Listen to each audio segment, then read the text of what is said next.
آپ میں سے ایسا آدمی کو ہر روز قرآن کا 1 سپارہ پڑھے، 10 سپارہ پا، ایک ورقہ، ایک پورا صفحہ، مک گئی کہانی.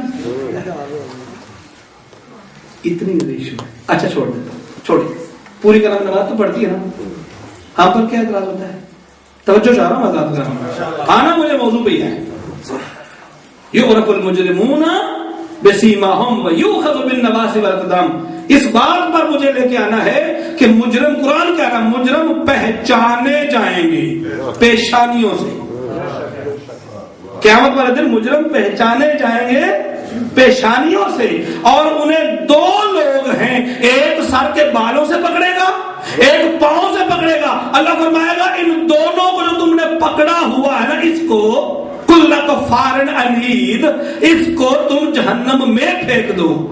اور وہ 2 پکڑنے والے کون ہیں؟ یہ میں انشاءاللہ بعد میں ہوتا. یہ پہلے بات آ رہا ہے. نماز سارے پڑھتے ہو، کھڑے ہو گئے نماز کرو. اچھا نماز ہم جب پڑھتے ہیں اللہ اکبر، ہم ہاتھ کھول دیتے ہیں نا. پوری نماز کا نام یہی ہے کہ ہم کھڑے ہو کے پڑھیں؟ نہیں. رکوع بھی نماز ہے نا، سجدہ، تشہد، سلام بھی نماز ہے. اچھا ہم تو کیا کرتے ہیں، کیسے نماز پڑھتے ہیں؟ اللہ اکبر، آپ کھول دیجئے، کھول دیا ہم سب نے. دوسرے دوست کیا کرتے ہیں؟ باندھ لیتے ہیں. اچھا ایک حصہ نماز کا یہ کھڑے ہو کے پڑھنا ہے. نمبر 2 رکوع میں چلے گئے. کوئی سنی یا دوسرے مذہب کا کبھی ہاتھ باندھ کر رکوع پہ گیا ہے؟ توجہ گیا کبھی نہیں. اچھا پھر چلے گئے ہم لوگ، پھر کیا ہم سمع اللہ لمن حمدہ وہ بھی کہتے ہیں، سمع اللہ جب وہ کہتے ہیں پھر بھی وہ ہاتھ باندھتے ہیں؟ نہیں. پھر سجدے میں گئے، کبھی ایسا ہوگا کہ ہاتھ باندھ سجدہ کریں؟ نہیں. تشہد نہیں، سلام نہیں. جو اللہ کی بہترین عبادت ہے، میجر عبادت ہے، اس میں سے وہ 90% تو وہ خود ہاتھ کھول کے کر رہے ہیں.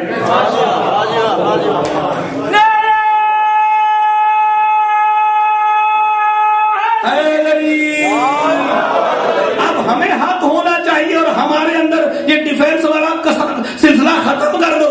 ہمیں ہونا چاہیے کہ تم کیوں نہیں ہاتھ کھول کے پڑھتے؟ تمہیں بیماری پڑتی ہے، رکوع ہاتھ کھول کے، سجدہ ہاتھ کھول کے، تشہد ہاتھ کھول کے، سلام ہاتھ کھول کے، صرف تم قیام اس لیے کہ ہم کہتے ہیں قرآن کی آیت میں دکھاؤں. اللہ فرماتا ہے میری بہترین مخلوق وہ ہے جیسے پرندے عبادت کرتے ہیں ہاتھ کھول کر، جیسے تمہیں دنیا میں بھیجتا ہوں ویسے میری عبادت کرو، اور جیسے بلاتا ہوں ویسے میری عبادت کرو. جب آتے ہو ماں سے پوچھنا ہاتھ باندھ کے آتے ہو، جاتے تو ہمیں بھی پتا ہوتا ہے ہاتھ کھلے ہوتے ہیں، تو ویسے اللہ کو راضی کرو، دنیا میں رہ کے. کتنا خوبصورت جواب ہے کہ نماز بھی ویسے ہی پڑھو، عبادت بھی ویسے ہی کرو. اچھا پوری کرا درود پڑھو. اللہ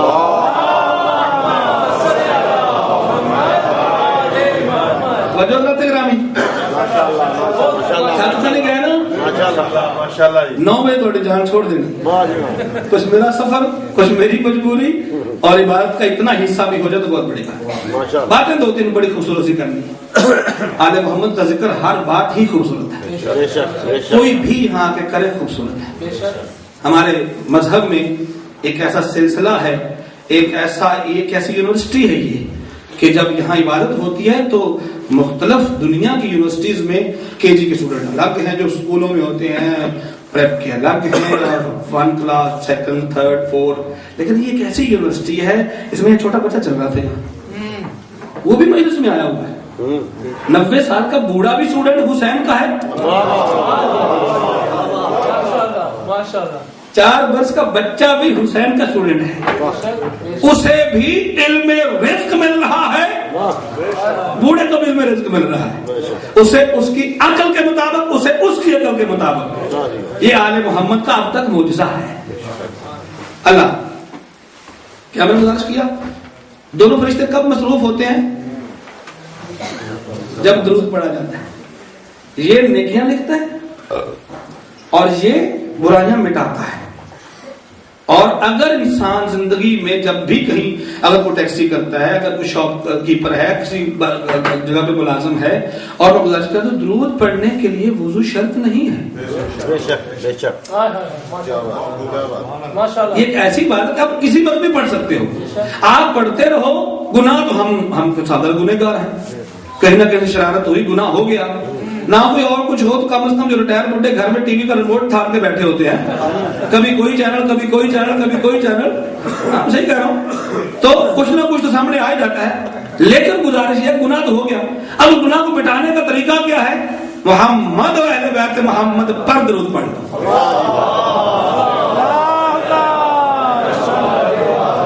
اور دوسری بات گزارش کر رہا ہوں, اچھا یہ درود ایک ایسی عبادت ہے, اس کا ترجمہ کبھی کر کے دیکھو.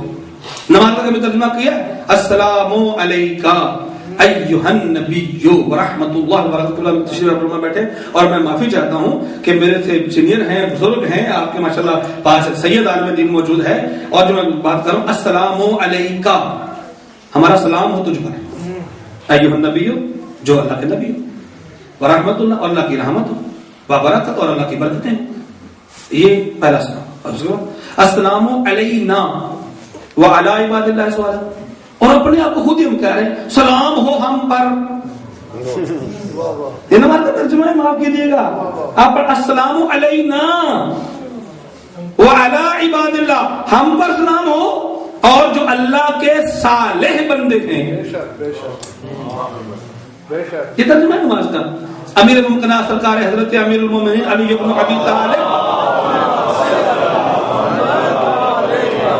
اسد اللہ الغالب علی کل غالب مطلق العنان ابن عمران سلطان مکمل قرآن, نبیوں کے وجدان سے کسی نے پوچھا, یا علی میں جب نماز کے لیے کھڑا ہوتا ہوں تو پوری کائنات کے جتنے بھی میرے سوالات ہیں, جتنی بھی میری پریشانیاں ہیں میرے دماغ میں آ جاتی ہیں. علی فرماتا ہے بندہ خدا کسی بھی زبان سے تعلق رکھتے ہو, اپنی نماز کا ترجمہ اس زبان میں سیکھ لو.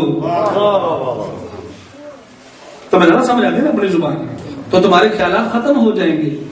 اتنے مصیبت ہے قبلہ مولا, اتنے تو نماز ہی نہیں ہوتی, ترجمہ تو بڑی خود کی گل ہے. بہت سارے لوگوں کو ہماری نماز نہیں آتی ہے, میں معافی چاہتا ہوں. اور اچھا میں ادھر نہیں آؤں گا, میں ادھر پھر واپس جا رہا ہوں. درود ایک ایسی عبادت ہے جسے کرنے سے انسان کے نیکیاں زیادہ, گناہ ختم. اور درود ایک ایسی عبادت ہے, اللہم صلی علی, کیا کہتے ہیں؟ اللہم اے اللہ, صلی امر کا صیغہ بھیج, اللہ پر, ان پر اللہ پر, ان کے مطلب اللہ پر.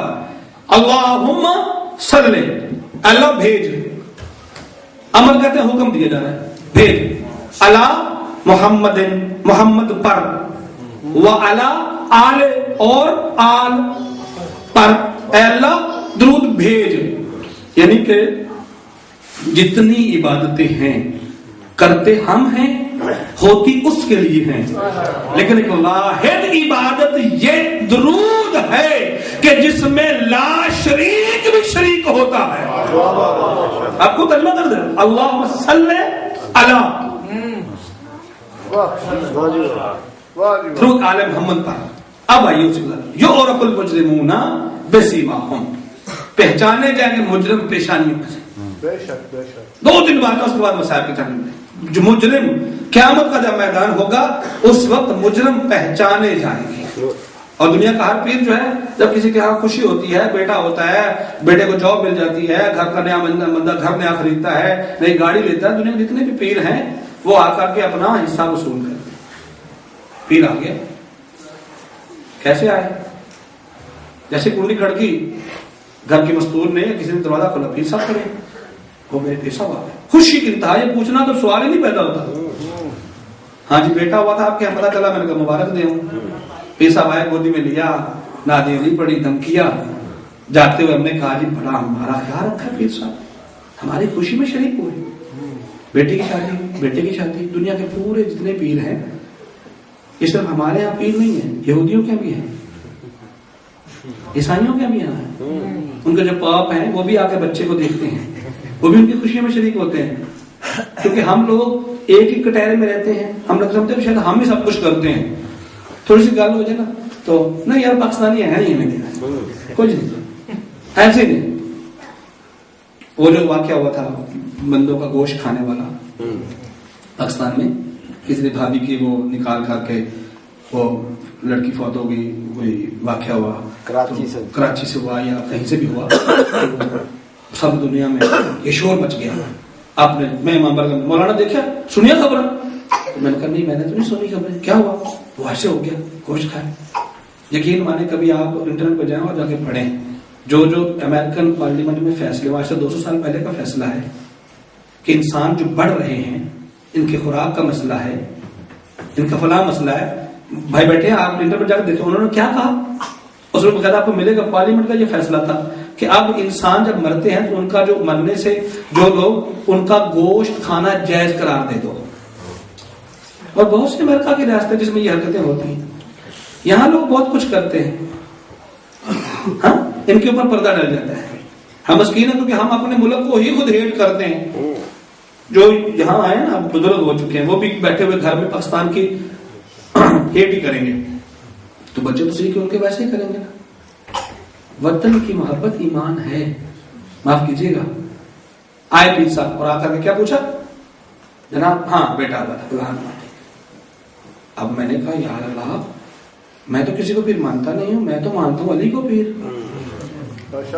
میں نے رات کو وضو کیا، دور کر نماز پڑھی، امام بارگاہ میں گیا، علم لگا ہوا تھا مولا کا، نیچے کھڑا ہوا، خوشبو والے کپڑے پہنے، خوشبو بھی میں نے وہ لگائی جس میں جناب کوئی کسی قسم کی الکوہل ملی ہوئی نہیں تھی. بہترین مدینے سے عمرہ کر کے آیا تھا، وہاں سے میں نے اچھی دکان سے خریدی تھی، اور میں نے آ کر لگا کر کے 2 رکعت نماز پڑھی اور نماز پڑھ کے استغاثہ کیا، یا علی ابن ابی طالب ادرکنی ادرکنی ادرکنی فی سبیل اللہ. مولا آئیے میرے اللہ نے بیٹا دیا ہے، آ کر کے میرے ہاں خوشی میں شریک ہو جائیے. آگے سے آواز ہے بالکل میں نہیں آؤں گا. وہ پیر اور ہیں میرے بیٹے کی خوشی ہے، میرا بیٹا اور میرے گھر لیا، فلاں کیا فلاں کیا. مولا تو آتے ہی نہیں ہے، دنیا کے سارے پیر آتے ہیں اور آ کر کے یہ اپنی نیاز وصول کرتے ہیں اور ہماری خوشی میں شریک ہوتے ہیں. کہا وہ اور ہیں ہم اور ہیں. ہاں میں ضرور آؤں گا، ہم خوشیوں میں شریک نہیں ہوتے. جب تو قبر میں جائے گا تو سب سے پہلے مجھ علی کی شکل دیکھے گا. علی بھی یعرف المجرمون، مجرموں کو پہچانا جائے گا پیشانیوں سے. علی تشریف لاتے ہیں، سوال ہوتا ہے من ربو کا. یہ ساری تشریح من چھوڑ کے ایک دم وہاں من ربو کا، تیرا رب کون ہے؟ اور وہاں کھڑے ہوئے ایک بہترین لوہے کا قلم لے کر کے وہاں انسان کھڑا ہوتا ہے، فرشتہ کھڑا ہوتا ہے. جو اندر آتا ہے نا منکر اور نکیر، ان کے حلیے دیکھ کر کے انسان کے پسینے چھوٹ جاتے ہیں اور انسان پسینے میں شرابور اور پریشانی کے عالم میں بیٹھا ہوا ہوتا ہے کہ یہ کیا ہو گیا ہے. ایسی میں نے شکلیں کبھی دیکھی نہیں تھی جو آج مجھ سے کلام ہو رہی ہیں. میں منہ چھپا، کبھی ادھر منہ چھپا رہا ہے، کبھی ادھر چھپا رہا ہے، ادھر چھپاتا ہے تو وہ کھڑا ہے، ادھر چھپاتا ہے تو وہ کھڑا ہے. من رب کو ہم تم سے سوال کر رہے ہیں کہ بتا کہ تیرا رب کون ہے؟ جو علی والا ہے نا، ساری زندگی جو علی علی کرتا رہا. علی علیہ السلام کہتا میں ایک دم دیکھا کہ کونے میں سفید داڑھی والے بزرگ آ کے کھڑے ہو گئے. جیسے ہی سوال کیا من ربوں کا، وہ مجھے کہتے ہیں بتاتا کیوں نہیں کہ اللہ جل جلالہ ربی، اللہ میرا رب ہے. علی ہر کسی کی قبر میں جاتے ہیں، اللہ میرا رب ہے. محمد نے بتا دیا. دوسرا سوال ہوا من نبیوں کا، تیرا نبی کون سا ہے؟ پاک علی کا ہے. کہہ دو محمد رسول اللہ صلی اللہ علیہ وسلم. وہ کہہ دو من اماموں کا، تیرا امام کون ہے؟ اب محمد سوچتا ہے کہ یار میرا مولا بھی سامنے ہے. مولا فرماتے کہو سے یا علی.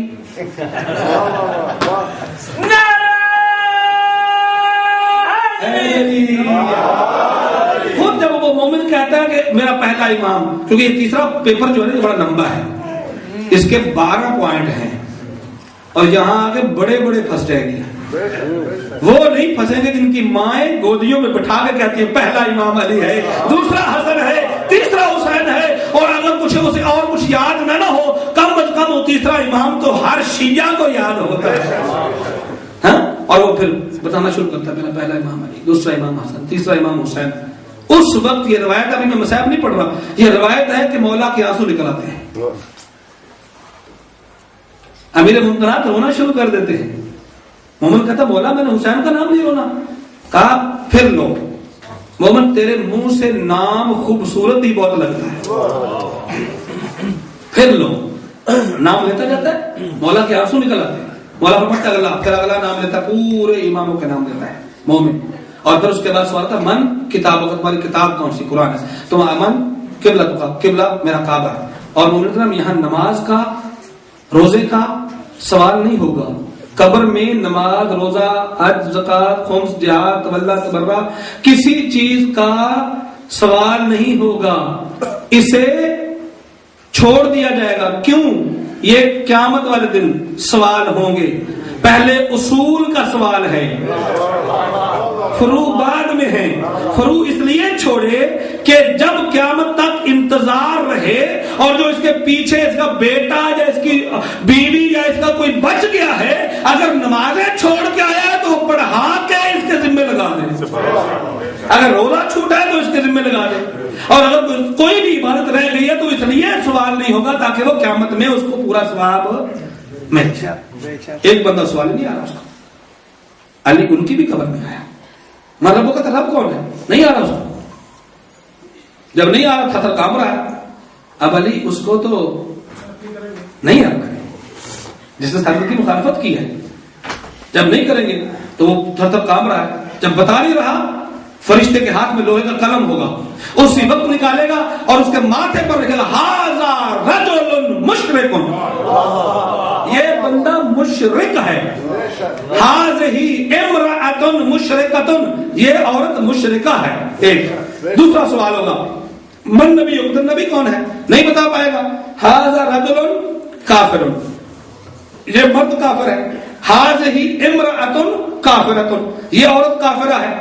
تیسرا سوال جب نہیں ہوگا من اماموں کا, نہیں پر بالکل تھا کر کام رہا ہے. اور اگر دونوں سوال پہلے آ بھی گئے, جی میرا رب اللہ جل جلالہ ربی ہے, کیونکہ اس لیے کہ ہم ریونڈ جاتے تھے وہاں اللہ کی باتیں کریں, مجھے یاد رہ گیا. اچھا ہم ناطے بہت پڑھتے, جھوم جھوم کے کالی کملی والے, ان پہ لاکھوں سلام, وہ بھی یاد رہ گیا.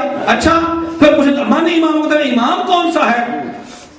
جی امام تو ساڈا وہ نور دین سی نا, یہی ہوگا نا, کیونکہ ان کے یہاں تو اماموں کا صبر نہیں ہے. اچھا وہ جب امام کا نام نہیں آئے گا تو فرشتہ قلم نکالے گا, لوہے کا قلم لکھے گا ھذا رجل منافق, یہ بندہ منافق ہے. ھذہ امرأۃ منافقۃ, یہ منافقہ ہے. اب قرآن کی آیت کی سمجھ ہے یعرف المجرمون بسیما ویؤخذ بالنواصی والاقدام. اللہ فرما رہا ہے کہ مجرم پیشانی سے پہچانے جائیں گے, اس لیے کہ جسے اللہ یاد نہیں وہ مشرک ہے, جسے محمد یاد نہیں وہ کافر ہے, جسے علی یاد نہیں وہ منافق ہے.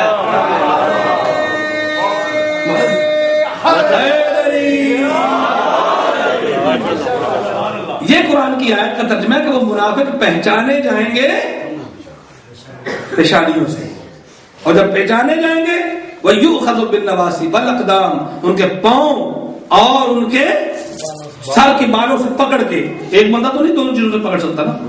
ہم سوچتے ہیں چل کوئی بات نہیں, 5-6 فٹ کا بندہ ہے, جیسے کار اٹھا لینا بچے نو, ادھر پھڑ لے ادھر پھڑ لے. اور قرآن کا حکم کیا ہے؟ قرآن وہی حکم دیتا ہے جو کرنا ہوتا ہے, کہ سر کے بال اور پاؤں سے پکڑ کر اسے, جن میں چلی نہیں دیتے, 1 2 3 گو, جہنم میں پھینک دیا جائے گا. اچھا اب یہ بتاؤ قرآن مجید کیا کہتا ہے؟ اللہ نے موسیٰ علیہ السلام کو کیا کہا؟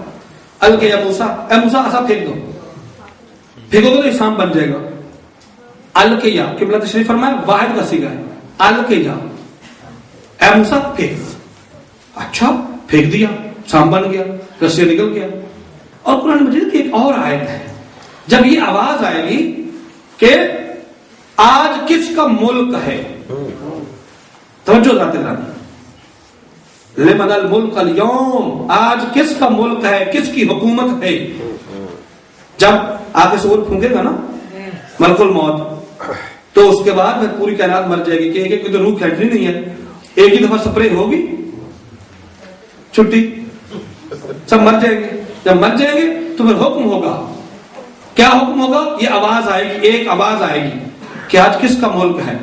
دوسری آواز آئے گی الواحد للہ القہار، آج اس کریم رب کی حکومت ہے جو قہار بھی ہے اور جبار بھی ہے. یہ قرآن کی دونوں آیتیں ہیں. جب یہ آواز آئے گی تو ادھر سے تفسیر ہوتی ہے. ایک ہی آواز ہوگی، پہلے اللہ کہے گا کس کی حکومت ہے، پھر اللہ خود ہی کہے گا ایک اللہ کی حکومت ہے. کتنا بڑا مذاق ہے. قرآن میں قرآن سے کہہ رہا ہے ایک آواز کہے گی کہ آج حکومت کس کی ہے. تو جو دوسری آواز ہے کہ اللہ کی حکومت ہے. ہم شیعہ کہتے ہیں بولنے والے دو ہوں گے، وہ کہتے ہیں ایک اللہ ہی ہوگا. بندہ خود ہی کہے کہ میری جناب یہ چیز 500 پاؤنڈ کی ہے، پھر نہیں 200 پاؤنڈ میں نے کام کر لیا. ہاں مطلب اور بندہ آگے کہے. اب اللہ فرما رہا ہے کہ کس کی آواز ہے اور خود ہی کہے کہ اللہ واحد قہار کی آواز ہے. نہیں، ایک آواز ہے. جب یہی مسئلہ آپ اور میرے چھٹے امام سے پوچھا گیا تو میرے آقا اور مولا نے فرمایا دنیا والوں یاد رکھنا، جو یہ شخصیت کہے گی کہ آج حکومت کس کی ہے اسے حسنین کا جد محمد مصطفیٰ کہتے ہیں، اور جو یہ کہے گی کہ اللہ واحد قہار کی ہے اسے علی مرتضیٰ کہتے ہیں. ایک محمد کی آواز، ایک علی کی آواز، ایک محمد کی آواز، ایک علی کی آواز. اور پھر ہوگا اسی وقت وہاں آیت نازل ہوئی القیا.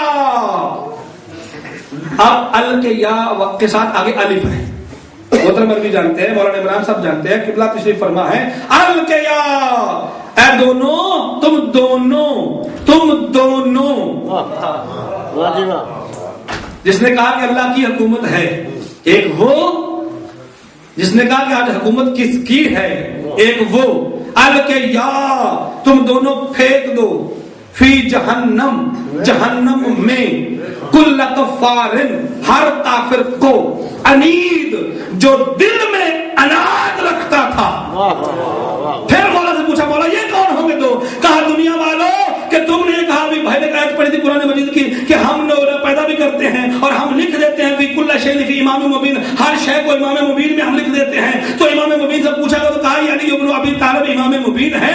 کہا کہ اچھا پھر وہ کس شے سے بنے تھے؟ پاک رسول کو جلال آ گیا. کہا کہ دنیا والوں تمہیں شرم نہیں آتی ہے؟ اگر وہ کسی شے سے بنے تو شے پہلے ہو گئی نا، اس میں تو کچھ تھا ہی نہیں. جب وہ بنے ہیں وہ بنے اللہ کی مشیت سے. اب اللہ کی آواز آگے کہ پھینک دو ان کو جہنم میں. اور کہ یا دونوں مل کے ایک سر کے بالوں سے پکڑے گا، ایک پاؤں سے پکڑے گا. سر سے پکڑنے والا محمد ہوگا، پاؤں سے پکڑنے والا علی ہوگا. جس نے محمد کو چھوڑا وہ بھی جہنمی، جس نے علی کو چھوڑا وہ بھی جہنمی.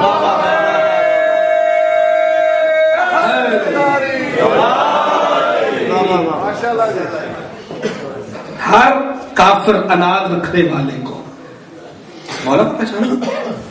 جنگ وہ ہو رہی تھی، ہونے والی تھی. ایک بندہ آگے دوڑ کے ڈسیبل تھا، لنگڑا تھا، اس بیچارے کے ٹانگ کام نہیں کرتی. اور جہاد کا جب حکم ہوتا ہے تو جہاد میں یہ ضروری ہے کہ وہ بندہ ڈسیبل نہ ہو. جس نے جہاد پہ جانا ہے نا، توجہ میں بڑی بات کرنے لگا، ماشاءاللہ. جہاد وہ کرے جو ڈسیبل نہ ہو. ملا عمر کی آنکھ بھی نہیں تھی،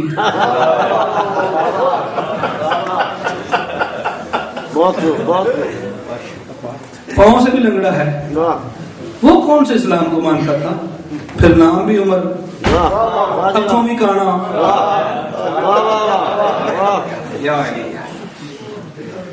اور اسامہ کی اپنی جو آخری وہ جو ویڈیو انہوں نے ملی بس سے نکالی تو آج اس نے گھونڈی پکڑی ہوئی ہے. 63 برس کی عمر ہے زہرا کے بابے کی. کسی عصا کا سہارا نہیں لیا. کہا دوڑ کے مولا میں نے جانا.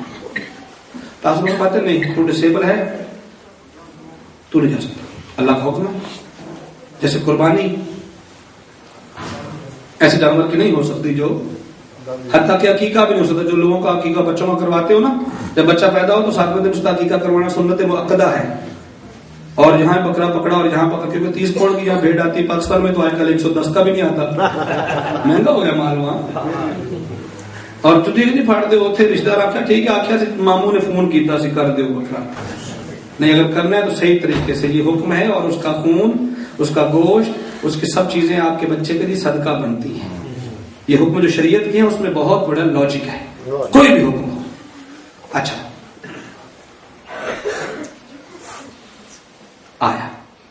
حوالہ میں نہیں رہ سکتا. اولاد میرے ہاں نہیں, اور اس دکھ سے نہیں جا رہا ہوں کہ اولاد نہیں ہے, نہیں, میں نے آپ کے طرف سے ہو کے دشمنوں کو مارنا ہے. توجہ, آپ سن فرما نہیں, رویا, اتنا رویا کہ جبریل نازل ہوئے. توجہ, ماشاءاللہ جی, نازل ہوئے, یا رسول اللہ میرا سلام ہو, اللہ بھی سلام کہتا ہے. اللہ درود پڑھتا ہے آپ کے ساتھ پر, درود پڑھ محمد.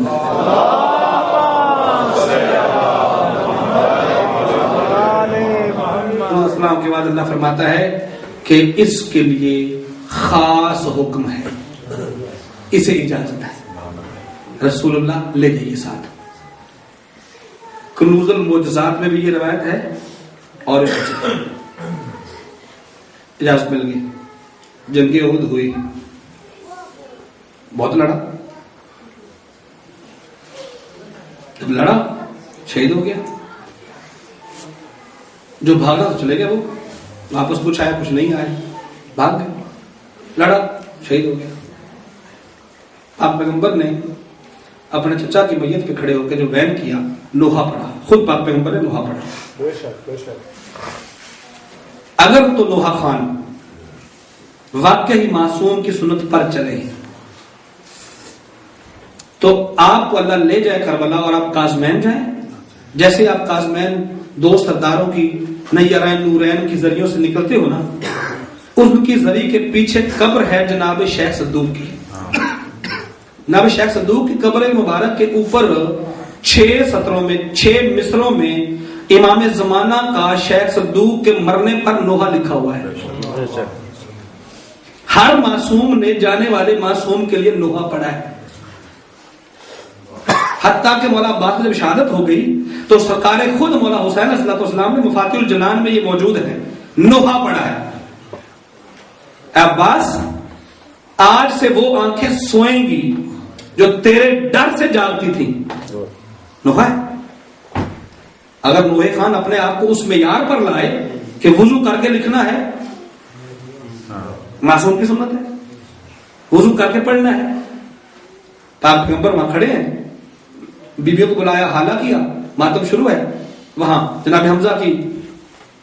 اور یہ روایت ہے کہ مدینے میں آ کر کے جب پیغام ملا, لیکن جناب حمزہ کی کیونکہ وہیں ہے جہاں شہید ہوئے تھے, بیویاں وہاں جو بنی ہاشم کی تھیں, پیغمبر کے حکم سے حالہ باندھا گیا. 4 چفیریں کھڑی ہوئی اور انہوں نے آ کر کے ماتم کیا. یہ بھی ماتم کے دلیل پیغمبر اسلام قول معصوم, فعل معصوم, تقریر معصوم. قول ہوتا ہے جو خود پیغمبر کہے, فعل کر کے دکھائے, تقریر جو کام ہو رہا ہو پیغمبر پر واجب, اگر غلط ہے روک دے, نہ روکے تو گویا کہ ٹھیک ہے. گویا کہ پیغمبر خود کہہ رہے ہیں ماتم کرو میرے چچا کی میت پہ کھڑے ہو کر کے کیا. آئی ان کی بیوی, کہا میت اٹھا کے لے جاؤ. اونٹنی لے کے آئی, بٹھایا گیا اونٹنی کو. کچھ صحابی آگے بڑے, میت کو اس کے اوپر رکھا گیا. توجہ, جب رکھا گیا میت کو تو اب بیوی نے مہار پکڑی. بیوی کی آنکھوں میں غم کے آنسو نہیں تھے, دل میں سوچ رہی تھی کہ میرے شوہر نے دین کا ساتھ دیا.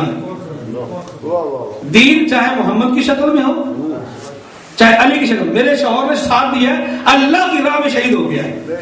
اور میں جیسے ہی جو احد کی باؤنڈری ہے وہاں اونٹنی پہنچی, رک گئی, ایک قدم نہیں آگے اٹھاتی, ایک قدم نہیں آگے اٹھاتی. لوگوں نے پوچھا یار جب قبر میں اتارتے ہیں تو اس کی کیا اہمیت ہے؟ عورت کی میت اس کے اوپر پردہ ہونا چاہیے. کوشش کی جائے کہ عورت کی میت رات کو دفنائی جائے, گھر سے جنازہ رات کو اٹھے. میں نے پچھلی مجلس میں پچھلے سنڈے جو پڑھی تو اس میں تھوڑی سی چیزیں بیان کی تھی. اور اپنے کانوں کو اور اپنے دماغ کو مانوس کرو منبر پر سے مسئلے سیکھنے کے, مسئلے سننے کے لیے بھی. اور جب آپ اتارتے ہو تو اس کے لیے 3 منزلیں ہیں. ہر منزل پر رکھ کر کے کلمہ شہادت پڑھا جائے اور پورا کلمہ لا الہ الا اللہ محمد رسول اللہ علیہ ولی اللہ وسیع رسول اللہ وخلیفۃ بلا فصل لا الہ الا اللہ درود پڑھا جائے. پڑھ کے پھر ایک منزل دی جائے, پھر دی جائے, پھر اس کو قبر میں بڑے آہستہ آہستہ کر کے اتارا جائے. جب اتارا جائے تو وہاں پر آپ پڑھتے بھی ہیں, سن بھی اور سمجھ تلقین پڑھی جاتی ہے. پھر آخر میں مولانا اکیلے رہ جاتے ہیں. حکم تو یہ ہے کہ شریعت میں جو آپ کا وارث ہے وہ آخری تلقین وہ پڑھے.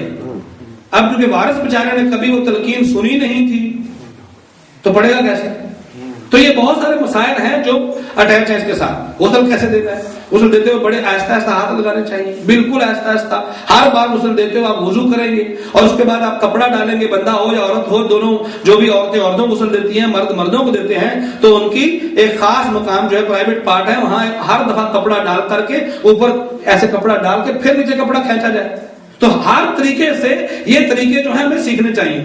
بیٹی کے ساتھ, بہن کے ساتھ, ماں کے ساتھ, بیٹے کے ساتھ, جوان ہوتے ہیں, بالکل بالغ ہوتے ہیں, شادی نہیں ہوئی ہوتی ہے, ہمارے گھروں میں امر ڈیل ہو گیا, فلانا ڈرامہ ہو گیا, فلانا ڈرامہ ہو گیا, اس میں کیا کچھ سب کچھ دیکھتے ہو. لیکن جب شریعت کی بات آ جائے تو کہیں کہ مولانا آپ نے منبر پر ایسی بات کر دی, ہماری عورتیں سن رہی تھی. یہ ہے نا ہمارے یہاں ایک ہماری کمی ہے نا. تو اس کمی کو کب دور کریں گے؟ جب ہم لوگ تھوڑی سی جرات پیدا کریں گے دین سیکھنے کی. آخری بات, قیامت کا روزہ منہ لٹکا ہوا, مومن آ گئے, کیا ہوا؟ بہت پیاس لگی ہے سرکار, پیاسا ہوں میں, پانی چاہیے. اللہ فرمائے گا نہیں. اور تمہیں کیا ہوا؟ بھوک لگی ہے, بھوک سے میری زبان باہر نکل رہی ہے, بالکل میں پریشان حال ہوں. اچھا یہ چہرہ زرد کیوں ہے؟ کہا سرکار اس لیے زرد ہے کہ میں بخار میں ہوں, یہ قیامت کا منظر دیکھ کر کے میں بہت بیمار ہو چکا ہوں, پیاس مجھے لگی ہے, بھوک مجھے لگی ہے, بیماری میرے اوپر حملہ کر رہی ہے, کہاں جاؤں, کدھر جاؤں؟ توجہ ہے, مل کر درود پڑھ دیں محمد علیہ بیت محمد.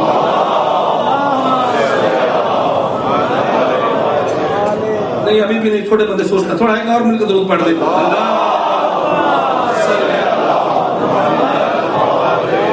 بہت مشکل کر رہا ہوں. اچھا پروردگار, اللہ فرماتا توجہ چاہ رہا ہوں, فضیلت بھی اس میں ہے اور نصیحت بھی ہے. اللہ فرمائے گا بندہ خدا, جب دنیا میں مجھے پیاس لگی تھی تو نے مجھے پانی دیا تھا.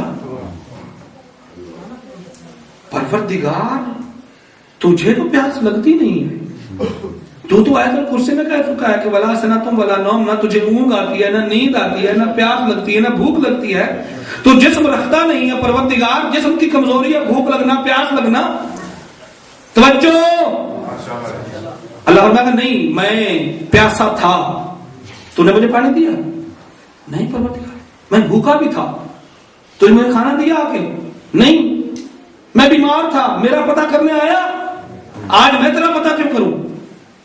پریشان ہو یا اللہ یہ کیا؟ یہ پیغمبر کی حدیث ہے, کتاب کا نام ہے مواعظ عددیہ, اردو کا ترجمہ ہے ہدیۃ الشیعہ, جس میں یہ روایت موجود ہے اور اتھینٹک روایت ہے جسے آل محمد کے نوکروں نے لکھا ہے اور خود آل محمد نے فرمایا دنیا والو, اللہ فرمائے گا میں پیاسا تھا نہیں آیا, بھوکا تھا نہیں آیا, بیمار تھا نہیں آیا. پروردگار کیسے ممکن ہے؟ اللہ فرمائے گا بندہ خدا میرا ایک مومن پیاسا تھا, تو دنیا میں تو اس کی پیاس بجھانے کے لیے نہیں گیا. گویا کہ مومن کی پیاس کو ختم کرنا ایسے ہی ہے جیسے اللہ کی پیاس کو ختم کرنا. بھوکا مومن, اللہ فرمائے گا میں مومن ایک بھوکا تھا, تو پیٹ بھر کے سو گیا, یوکے پہنچ گیا, تجھے گورنمنٹ بھی دیتی تھی, خود بھی کماتا تھا, سب کچھ, لیکن بھائیوں کا کوئی تجھے خیال نہیں تھا. تیرے ہی رشتہ دار, بہن کے, بھائی کے, بھتیجے, چچا, پھوپھی بھوکے سو جاتے تھے, لیکن تو کبھی ان کو کچھ پیسہ نہیں بھیجتا تھا, اس لیے کہ تیری بیوی انگلینڈ میں پیدا ہوئی تھی, اس لیے اس کا پریشر تھا کہ تو پیسے بھیجے گا, تجھے گھر سے باہر بھیج دوں گی. میں بھوکا تھا, تو نے مجھے کچھ نہیں دیا. پروردگار کیسے؟ اللہ فرماتا میرا ایک مومن بھوکا سوتا تھا, مومن کو دینا گویا مجھے دینا. چہرہ لٹکائے ہوئے, زرد چہرہ ہو گیا. اچھا اللہ فرمائے گا میں بیمار تھا, میرا پتہ کیوں نہیں لینے آیا؟ توجہ ہے, میں بیمار تھا, پتہ لینے. یا اللہ میں نے پہلے کہا تو بیمار ہوتا ہی نہیں. اللہ فرمائے گا نہیں, ایک مومن کا بیمار ہونا, مومن کے پاس آنا ایسے ہی ہے جیسے مجھ اللہ کے پاس آنا ہے. جب تو چل کے آتا ہے نا, تیرے ایک قدم کے بدلے میں اللہ 70 نیکیاں تجھے دیتا ہوں. بندہ بیمار ہو, درود پڑھ دے محمد علیہ بیت محمد.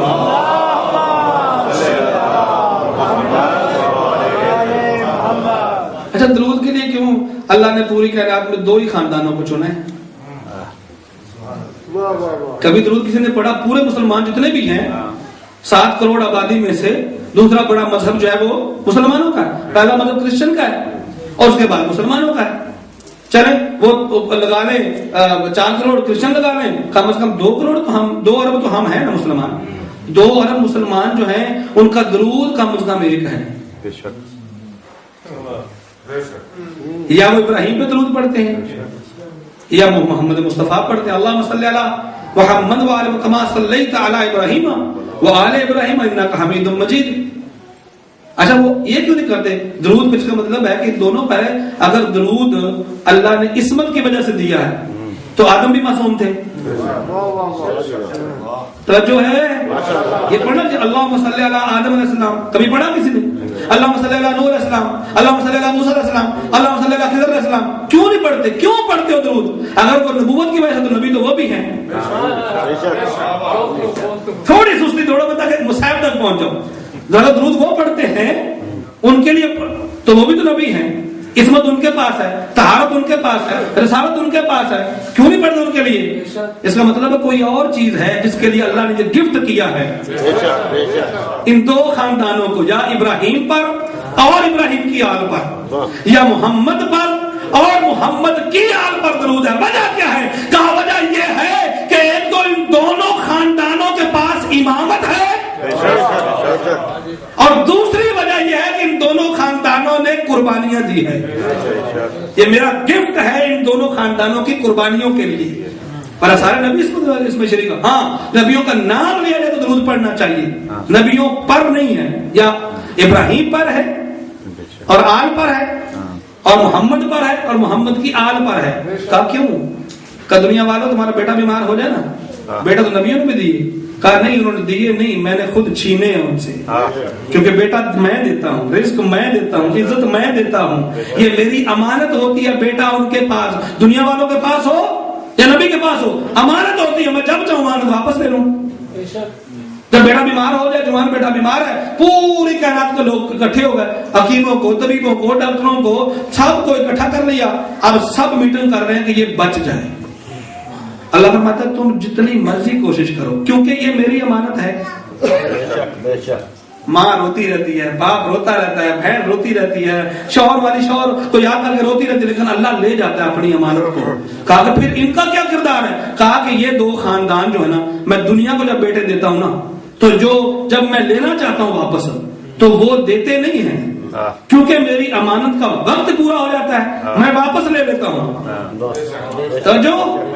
اور یہ دو خاندان ایسے ہیں کہ جب میں نے مانگے نا، انہوں نے یہ نہیں کہا کہ یہ چھوٹا ہے دودھ پیتا ہے، انہوں نے یہ نہیں کہا کہ یہ جوان ہے اس کی شادی کرنی ہے. فرمایا اللہ تو مانگتا دا، میں حسین دیتا جاتا ہوں. ابراہیم نے کہا یا اللہ تو نے مجھے خواب میں کہا ایک بیٹا 1000 اسماعیل ہوتے قربان کر دیتا. اللہ اکبر. بس آپ کی آنکھیں فراق بن گئی. دنیا والوں درود ان پر ہے. مجلس درود سے شروع ہوئی تھی جنہوں نے قربانیاں دی ہیں اللہ کی بارگاہ، جن کے پاس امامت ہے.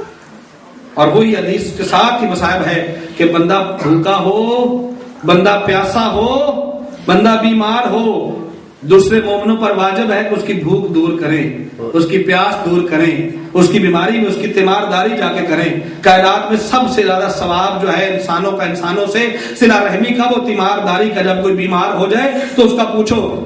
دنیا والوں ذرا کربلا میں 10ویں کی شب آؤ، ایک حسین کا بیٹا بھوکا بھی ہے، پیاسا بھی ہے، بیمار بھی ہے.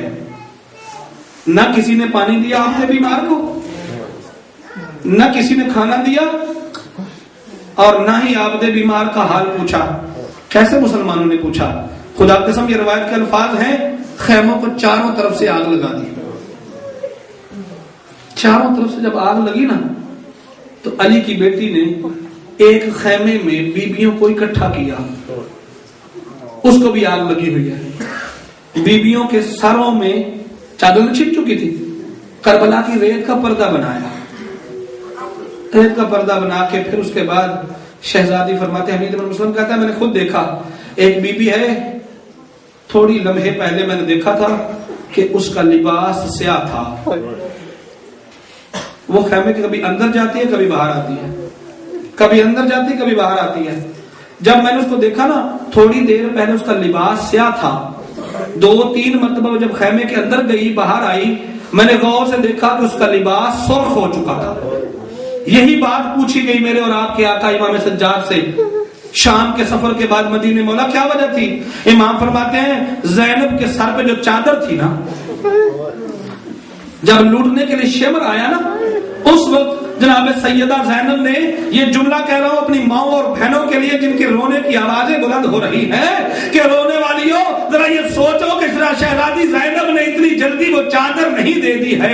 بی بی نے اپنا دایاں ہاتھ اپنے سر پہ رکھا، اس کمینے نے تازیانے مارنے شروع کیے، بی بی کے ہاتھ کا گوشت اڑ گیا، پھر بی بی نے بایاں ہاتھ رکھا، پھر وہ بھی زخمی ہو گیا، بی بی نے دایاں بازو رکھا، وہ بھی زخمی ہو گیا، بی بی نے بایاں بازو رکھا، وہ بھی زخمی ہو گیا، پھر بھی بی بی نے اپنے دونوں زخمی ہاتھوں سے اپنی چادر کو پکڑا ہوا ہے. لیکن شمر کمینہ اتنا کمینہ تھا کہ اس نے نیزے کے ساتھ علی بیٹی کی چادر جیسے اتاری ہے، اسی وقت بی بی کا منہ پھر گیا مدینے کی طرف اور رو کے کہتی نانا اب تو تیرا دین بچ جائے گا نا. اجرکم اللہ، نانا جان اب تو میں زینب کی چادر بھی چلی گئی، اب تو تیرا دین بچ جائے گا نا. وہ کہتا ہے کہ میں نے دیکھا کہ چوتھی مرتبہ جب بی بی اندر گئی ہے ہاتھ خالی تھے، جب گئی تھی جب واپس آئی کوئی قرآن جیسی چیز ہاتھوں پہ اٹھائی ہوئی ہے اور آ کر کے گرم ریت پر اسے لٹا دیا اور مٹی کا سرانہ بنا کر کے پوچھا سید سجاد بیٹا، اے سید سجاد بیٹا آنکھیں کھولو، آنکھیں کھولو بیٹا. جیسے ہی سید سجاد نے آنکھیں کھولنے کے بعد پہلا سوال کیا یا امتی این حجاب ہو گئے، اے پھوپھی تیری چادر کہاں ہے، اے پھوپھی اماں تیری چادر کہاں ہے؟ سید سجاد کا جگر پھٹ جائے گا، میں تیرا ننگا سر نہیں دیکھ سکتا. بی بی نے کہا اے سجاد مدینے میں کیا ہوا وعدہ یاد ہے، وعدہ یاد ہے کہ میرے سر سے چادر چھن جائے گی تو پھر بھی میرا مہاری بنے گا. اور ہونے والا شام غریبہ جب آئی نا اس کے بعد ایک عجیب منظر ہو گیا کہ بیویاں بیٹھی ہوئی ہیں، آدھی رات کا وقت ہو گیا، ایک کونے میں سید سجاد ہیں اور ارد گرد بیویاں تشریف فرما ہے، رات کی ڈری ہوئی بیویاں، اور چاروں طرف اس کربلا کے لاشیں ہی لاشیں تھے، لاشیں ہی لاشیں تھے. گنج شہداء میں لاشیں تڑپ رہے تھے، میدان کربلا میں لاشیں تڑپ رہے تھے. علی کی بیٹی نے جلے ہوئے خیمے کی چوب ہاتھ میں لے کر کے پہرا دینا شروع کیا. کبھی عباس کا لہجہ ہے، کبھی اکبر کا لہجہ ہے، کبھی قاسم کا لہجہ ہے، کبھی حسین کا لہجہ ہے. پہرا دیتے دیتے نماز شب کا وقت ہوا. علی کی بیٹی نے پانی سے نہیں گرم ریت سے تیمم کر کے نماز تہجد شروع کی. کربلا کے میدان میں جب سجدے سے سر اٹھاتی ہے تو علاشے سے آواز آتی ہے اے سیدہ زینب مجھے نماز تہجد کی دعا میں نہ بھولنا. سیدہ زینب مجھے نماز تہجد کی، میں حسین بول رہا ہوں. رونے والوں کربلا کے بعد بی بی میں نماز سے فارغ ہوئی، میں نے دیکھا کہ دور سے ایک روشنی دکھائی دی ہے. روشنی دیکھی، میں اپنی بیویوں کو چھوڑ کے تھوڑا سا 4 قدم آگے بڑھ کے میں نے دور سے آواز دی اے آنے والے اب ہمارے قریب نہ آنا، اب ہمارے پاس لٹوینے کے لیے کچھ نہیں بچا ہے، واپس چلا جا. وہ سوار دیکھا نہیں رک رہا اور قریب آیا، میں نے پھر آواز دی ہمارے پاس کچھ نہیں ہے، پھر وہ اور قریب آ رہا تھا. جیسے ہی میری آنکھوں نے دیکھا کہ ایک سفید چادر لپیٹے ہوئے سوار ہمارے قریب آ گیا ہے، میں نے کہا رک جاؤ، میں حسین کی ہمشیرہ ہوں. وہ نہیں رکتا، سوار اور قریب آیا. جیسے قریب آیا نا پھر میں نے کہا رک جاؤ، رک جاؤ، میں علی کی بیٹی ہوں. سوار نہیں رکا اور قریب آیا. بی بی فرماتی جیسے ہی قریب آیا نا میں نے لجام میں ہاتھ ڈال کے میں نے کہا رک جاؤ، میں عباس کی ہمشیرہ ہوں. عباس کا نام آنا تھا. سوار سواری سے نیچے اترا، جیسے ہی نیچے اترا نا رونے والا یہ عجیب سا جملہ ہے مصائب کا کہ جیسے سوار نیچے اترا اس سوار نے اپنے چہرے سے نقاب ہٹایا. جناب سیدہ زینب رو کے کہتی ہے آئینہ آئینہ حجابی ام کلثوم، خیمے کا کوئی جلا ہوا کپڑا ہو، بابا علی آ گئے اور میرے سر بھی ننگا ہے، میرے بابا علی بھی آ گئے. اجرکم اللہ.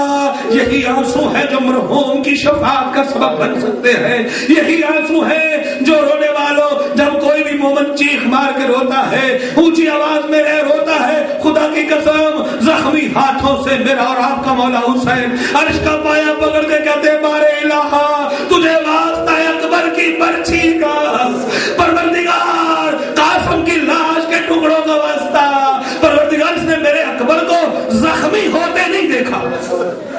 اس نے قاسم کو گرتے نہیں دیکھا، 1400 سال بعد سن کے رو رہا ہے، پروردگار اس کی جو مراد ہے پوری کر دے۔ حسین دعا مانگتے ہیں، سکینہ آمین کہتی ہے۔ بس آخری جملے رونے والوں، مولا کائنات تشریف لائے، بیوی کے ساتھ کبھی بیوی کسی بیوی کے پیچھے چھپتی ہے، کبھی کسی کے پیچھے چھپتی ہے، کبھی کسی بیوی کے پیچھے چھپتی ہے۔ حسین مولا کا لاشا تڑپ رہا ہے اور آ کر کے کہتے ہیں علی مولا کہ ہاں بیٹا کیسی ہو، کبھی رباب کا سر چوما، کبھی لیلا کا سر چوما، کبھی ام کلثوم کا سر چوما، ہر بیوی کو گلے لگایا۔ علی درمیان میں بیٹھ گئے، کہا زینب میں نے رسول سے جو وعدہ کیا تھا کہ یا رسول اللہ اگر میرے بیٹے تیرا دین نہ بچا سکے تو میری بیٹیاں تیرے دین کے کام آئیں گی۔ شاباش زینب، تو نے وہی کام کر دکھایا ہے، تیرے لہجے میں مجھ علی کی کڑک ہے۔ زینب شاباش یہ کہہ رہے تھے، علی کی نگاہ پڑی، پوچھا آئین سکینہ بنت الحسین، زینب سکینہ کہاں ہے؟ زینب میں ہر بیوی کو دیکھ چکا ہوں، ہر بیوی مجھے مل چکی ہے، اے زینب میری سکینہ کہاں ہے؟ رونے والوں، شہزادی سکینہ الٹے پاؤں جیسے ہی دیکھا نا تو پیچھے اپنے مقتل کی طرف الٹے پاؤں، منہ دادا کی طرف ہے، بیویوں کی طرف ہے، الٹے پاؤں مقتل کی طرف بیوی جا رہی تھی، جیسے ہی پیچھے جا رہی تھی، جاتے جاتے علی کی نگاہ پڑی، کہا سکینہ بیٹا کیا دادا کی گود میں نہیں آؤ گی؟ سکینہ بیٹا کیا دادا کو حال کربلا نہیں بلاؤ گی؟ کہا نہیں دادا، جب تیری بیٹیوں نے بلایا تو بڑی جلدی آ گئے، جب میرا بابا سجدے میں تھا، شمر خنجر چلا رہا تھا تو میں تجھے واویلا کر کے بلا رہی تھی۔ رونے والوں، عجیب روایت لکھی ہے بحر المصائب والے نے، یہاں سے صرف یہاں تک پڑھ کے رک جاتے ہیں ذاکر اور علماء کرام، لیکن یہاں سے آگے جو لکھی ہے بحر المصائب والے وہ کہتا ہے کہ میں نے عجیب منظر دیکھا۔ علی فرماتے ہاں بیٹا ذرا آؤ تو صحیح، میرے قریب تو آؤ، میرے ہاتھ تو دیکھو، آ کر کے میرے ہاتھ تو دیکھو۔ بی بی کہتی کیا ہوا دادا جان؟ آپ دادا تھے نا، برداشت تو نہیں کر سکتی تھی سکینہ۔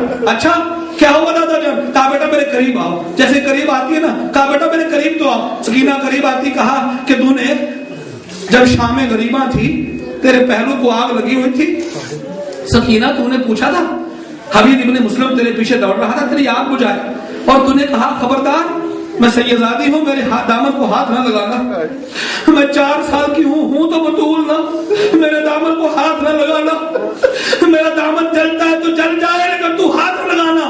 کہا بیوی میں کیا کر سکتا ہوں تیرے لیے؟ حمید ابن مسلم نے پوچھا کیا کر سکتا ہوں؟ کہا کہ اگر کچھ کر سکتے ہو تو مجھے نجف کا راستہ بتا دو۔ نجف کس طرف ہے؟ کہا یہاں 80 کلومیٹر دور ہے، جنگل کا راستہ ہے، کیسے جاؤ گی؟ کہ کہا نہیں جاؤں گی نہیں، وہ میرا دادا علی جو انبیاء کی مدد کے لیے آتے تھے انہیں بلاؤں گی تاکہ میری آگ بجھائے۔ علی نے گود میں لیا سکینہ کو اور کہا بیٹا میرے ہاتھوں پہ چھالے دیکھو، میں علی تھا جو تیرے دامن کی آگ بجھا رہا تھا۔